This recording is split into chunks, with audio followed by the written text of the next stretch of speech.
Good morning, how are you? I am Janina Martínez, your teacher of English 2. Bueno, antes que nada, espero que estén todos bien, a pesar de la tormenta que haya ocasionado el menor daño posible. Y en esta oportunidad lo que voy a hacer es empezar con los contenidos de la clase pasada para luego pasar a los de esta clase, como para darles un pantallazo general. Bueno, en primer lugar quisiera comenzar con el tema de los emails.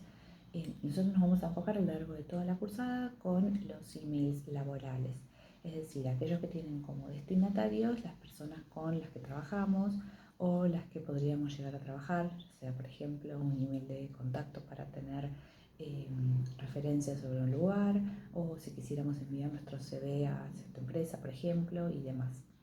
Es por eso que primero comenzamos con esto de las características de los emails laborales, o mejor dicho, la diferencia entre mails formales e informales, qué características tienen, cuáles son estos aspectos que uno debería tener en cuenta al momento de escribir un email. Por ejemplo, esto de quién es el destinatario, cuál es el cuerpo del texto, cuál es el saludo, dónde se ubica el asunto.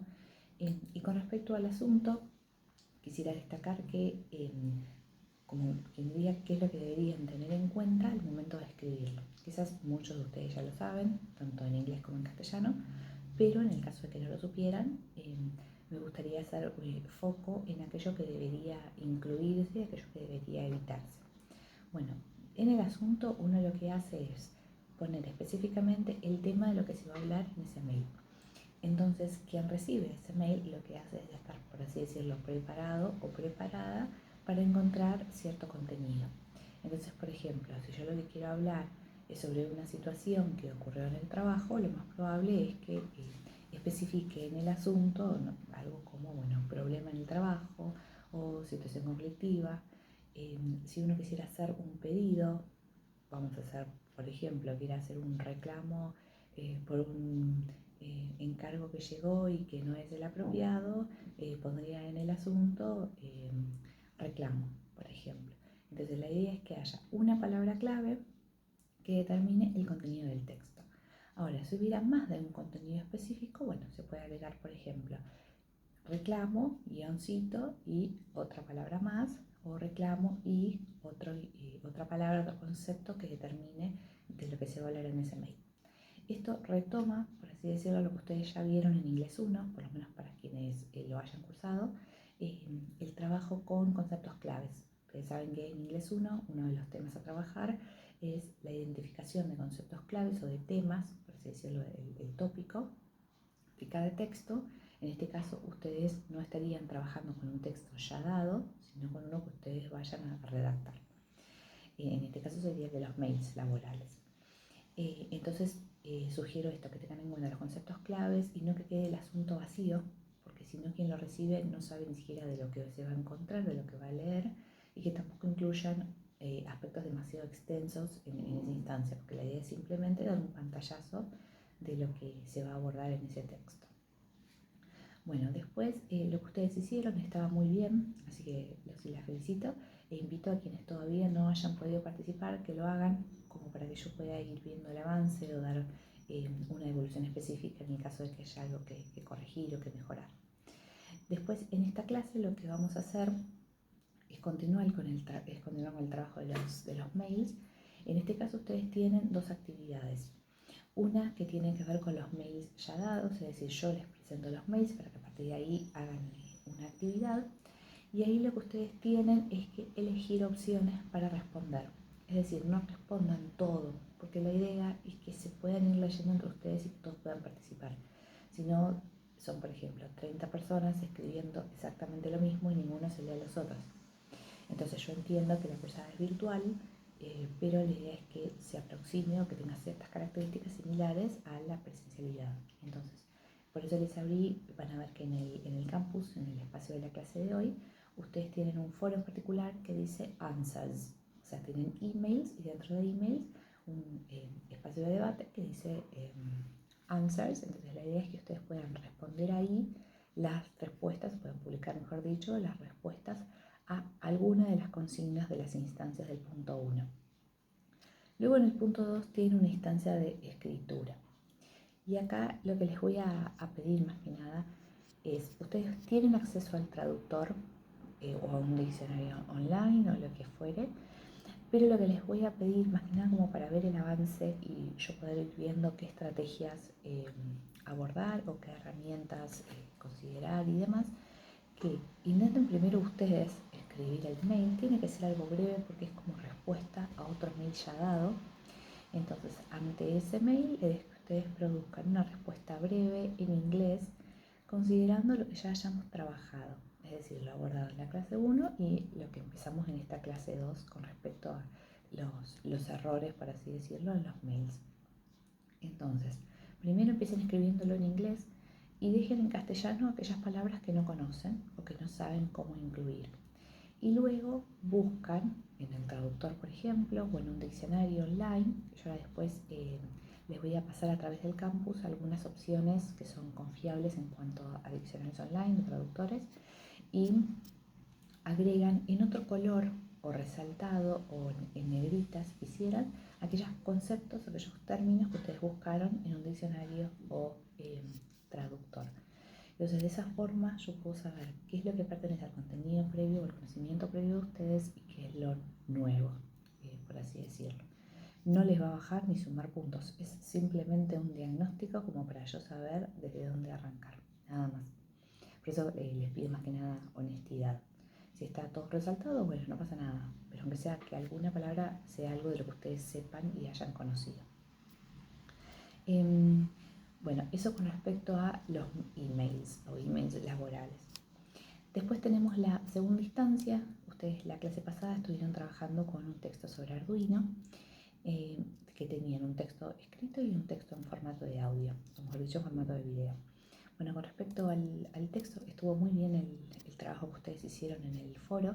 Lo que les voy a pedir, como les dije recién en la instancia anterior, cada vez que tenemos un foro, les pido que respondan todos en el mismo espacio de debate, o sea, que no abran cada uno un nuevo espacio, porque si no, generalmente no se leen y termino publicando la misma respuesta en 5 foros distintos o en 5 espacios distintos. Entonces, la idea es que entre ustedes mismos también se comenten. Y entiendo que a veces lleva más tiempo tener que estar abriendo cada uno, estar leyendo qué puso cada uno, porque capaz que no respondieron el mismo o sí. Entonces, para hacerlo más sencillo y más cómodo también para ustedes, les pido que respondan todo en el mismo de ahora en adelante.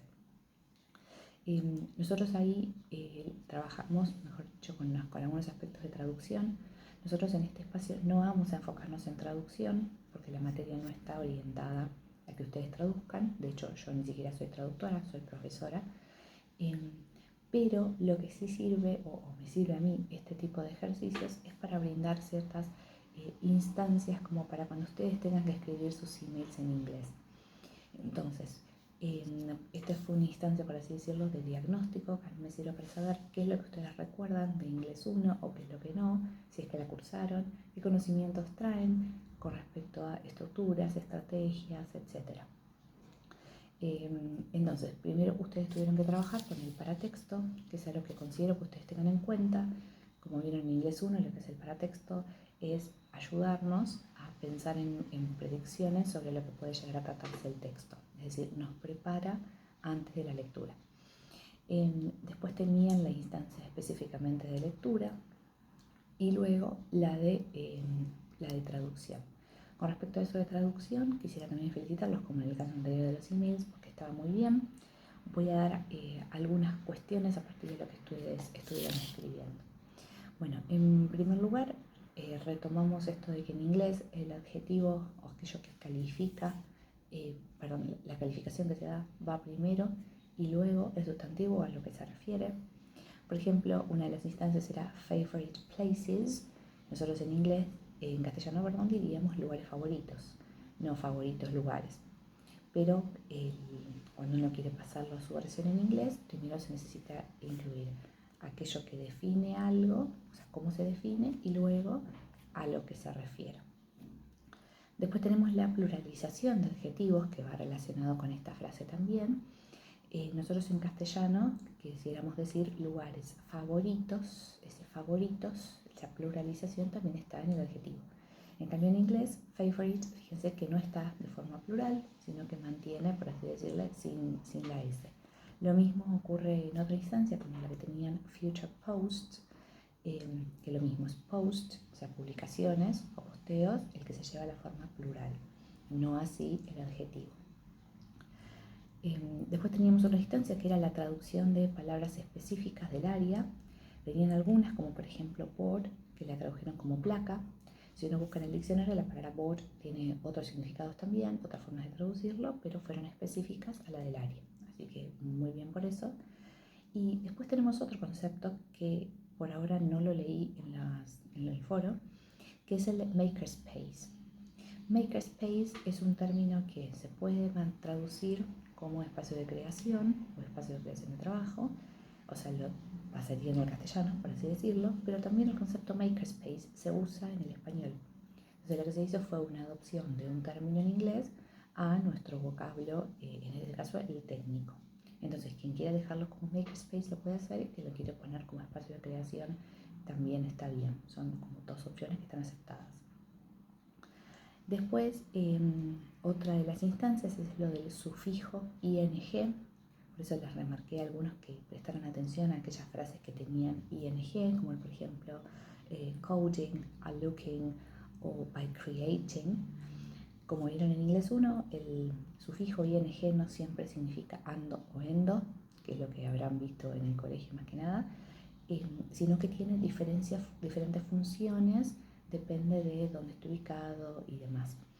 Por ejemplo, en el caso de coding, la traducción sería codificación, o sea que pasa del verbo code al sustantivo codificación. A looking es el que mantendría esto del endo o ando, que es están buscando o están mirando dependiendo de dónde estén. Y después el for creating, ese, si uno tuviera que decir ando o endo, sería para creando, quedaría ilógico para nosotros, por ende sería para crear, o sea, pasa a su forma infinitiva este ing. Y después otra de las cuestiones tiene que ver con el orden de las palabras, perdón, no, el orden de las palabras ya lo dije, con la estructuración, por así decirlo, de ciertas frases que requieren una adaptación según nuestras convenciones. Por ejemplo, ustedes tenían "We will take you step by step". Entonces, ese take, algunos de ustedes lo tomaron como guiar, los guiaremos, que está bien, pese a que uno cuando busca take no lo toma como guiar propiamente dicho, pero en ese caso necesitamos esa adaptación a partir del contexto. Entonces, si uno lo busca en el diccionario, guiar, la palabra que les aparece es guide, o sea que se escribe guide. En cambio, en este caso necesitamos considerar esta versión teniendo en cuenta el contexto. Lo mismo con step by step, que algunos de ustedes incluso pusieron en el espacio de debate que by se puede traducir como por. Generalmente si uno lo busca en el diccionario aparece por. Sin embargo, uno diría paso a paso, no paso por paso. Y un último aspecto que lo vamos a seguir trabajando a lo largo de la cursada es el tema de la impersonalización, o sea, el ser impersonal. Nosotros en castellano utilizamos este concepto muchas veces. El tema es que cuando se pasa en inglés no hay una traducción específica para incluirse. Entonces, si uno tuviera que escribir un email laboral, por ejemplo, y quiere incluirse, no va a aparecer una palabra que lo pueda reemplazar o que pueda traducirse literal. Entonces, por eso es que hice específicamente este ejercicio, como para dar herramientas y decir, bueno, si yo quiero escribir esto, no lo voy a encontrar tal cual, sino necesito recurrir a otra estructura. En este caso, ustedes tenían en esa frase, "We will take you", la frase traducida literalmente sería "nosotros los llevaremos o los guiaremos a", y continúo. Ahora, nosotros no somos las personas que lo vamos a hacer en realidad, sino las personas específicamente que escribieron en esa página web o que están a cargo de esa instancia de trabajo. Como nosotros no somos lo que lo vamos a hacer, porque simplemente estamos traduciendo algo, se tendría que usar el se, o sea, se los guiará. Ese se los guiará se refiere en inglés al uso del we, en ese caso nosotros, pero como no somos lo que lo hacemos, lo reemplazamos por este se impersonal. Después más adelante en la cursada vamos a ver que también ese se usa con otra estructura, pero bueno, eso se los dejo para más adelante. Y por último tenían el ejercicio de escucha, que estaba muy bien las respuestas. Al igual que en el caso anterior, evitan responder todo, o sea, ajustense específicamente a lo que se les pide, o sea, a cómo tienen que responder las preguntas. Y En ese caso lo que sugiero es que presten atención a la forma con la que trabajamos con el video, porque es la forma en la que vamos a continuar seguramente a lo largo de la cursada, a menos que haya que hacer alguna adaptación. Es decir, primero trabajan con los elementos paratextuales para activar aquellos conocimientos previos, luego ven el video de corrido, sin subtítulos, como para poder identificar qué es lo que ustedes pueden entender. Recuerden que la idea no es entender todas las palabras, sino que ustedes pueden llegar a reconocer la idea general, las ideas secundarias, tal cual como ustedes hicieron en el ejercicio. Eso les va a servir más que nada porque sé que en el área de ustedes hay muchas presentaciones que son en inglés, ya sea presentaciones que ustedes vayan, por ejemplo, a congresos o presentaciones en el área de los que ustedes trabajan específicamente, en el sector en el que ustedes trabajan. Entonces, la idea es prepararlos y prepararlas para ese momento, si es que todavía no lo pasaron o si es que ya están. Entonces, primero es identificar el tema general, luego los subtemas, que incluso en YouTube les aparecen los subtópicos divididos en la misma barra, así que ya ahí los estaría ayudando bastante. Luego, una segunda instancia de video, o de escucha o de ver el video, en la que ustedes puedan reconocer aquellos conceptos que reconocen. Ahí sí pueden incluir o no los subtítulos, según como ustedes lo prefieran. Y después una tercera instancia en donde puedan verificar lo que hayan visto. Tengan en cuenta que esto de instancias no quiere decir que solo se ve 3 veces. Ustedes pueden verlo la cantidad de veces que quieran, pero traten de respetar este orden que les sugerí. Bueno, en esta clase vamos a trabajar ya no con un audio, sino con un texto, vamos a volver a trabajar con un audio que tiene que ver en este caso con los tutoriales, que es el tipo de texto específico con el que vamos a empezar a trabajar en esta cursada, teniendo en cuenta que los tutoriales son un tipo de texto muy común en el área de ustedes. Así que bueno, les sugiero estos mismos pasos. Si alguno quisiera incluir otro, puede comentarlo, no hay problema, o sea, se organizan como desean. Y si tienen alguna duda, obviamente no duden en escribirme. Y el lunes que viene a las 18 horas o 18:30, después les voy a poner opciones, vamos a tener nuestra primera clase virtual sincrónica, opcional, es optativa, o sea, no es obligatoria en el caso de que ustedes tengan consultas. Lo iba a hacer la semana que viene, o sea, la otra semana, pero bueno, teniendo en cuenta que es el feriado largo de Semana Santa, no íbamos a poder conectarlo. Entonces, el lunes de la semana que viene vamos a tener nuestra primera clase sincrónica optativa, en donde les des que ustedes puedan presentar sus dudas en el caso de que las tengan. Así que bueno, espero que tengan una buena semana, que la lluvia los trate de la mejor manera posible y nos encontramos el lunes en la instancia sincrónica, que después les voy a mandar el link, y si no, bueno, a través del campo.